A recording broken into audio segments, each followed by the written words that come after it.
Hi all. ரீசெண்டாக பார்த்தீங்கன்னா ஒரு ஹோம் பேக்கருடைய வீடியோ தான் வந்து பார்த்தேன். அதாவது எவ்ரி மந்த் வந்து அவங்க ப்ரௌனிஸ் ஆஃபர் கொடுக்குறதா போட்டிருந்தாங்க. ஸோ அதுவும் பார்த்தீங்கன்னா ப்ரௌனியோடைய ஆஃபர் ப்ரைஸ் வந்து 400 ருபீஸ்னு. அதை பார்க்குறப்ப எனக்கு என்ன தோணுச்சுன்னா, என்னோடய ஸ்டார்டிங் ப்ரைஸே அதுதானே ஆஃப் கேஜியோடைய. ஸோ நான் வந்து நினைப்பேன் எவ்ரி மந்த் இவங்க ஆஃபர் கொடுக்குறாங்களே எப்படின்னு நினைப்பேன். பட் அவங்களுடைய ரேட்டு வந்து அவங்க வந்து ஹையாக வச்சுட்டு அவங்க ஆஃபர் ப்ரைஸ்ன்னு இந்த ரேட்டுக்கு கொடுக்குறாங்க. ஸோ நானும் 600-700க்கு ஆஃப் கேஜி ப்ரௌனியோடைய ரேட்டை வந்து ஃபிக்ஸ் பண்ணிவிட்டு நான் வந்து ஆஃபர் ப்ரைஸ்ன்னு சொல்லிட்டும் ஃப்ரீ ஷிப்பிங்னு கொடுக்கலாம்.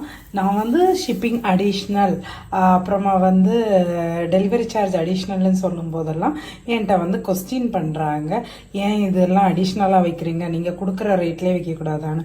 கண்டிப்பாக கொடுக்கலாம். நான் ஒரு 400 ருபீஸ்க்கு நான் வந்து ஆஃப் கேஜி கொடுத்துட்ருக்கிறத கண்டிப்பாக 600க்கு நான் சேல்ஸ் பண்ணுவேன்னா கண்டிப்பாக என்ன அதையும் வந்து கொடுக்க முடியும்.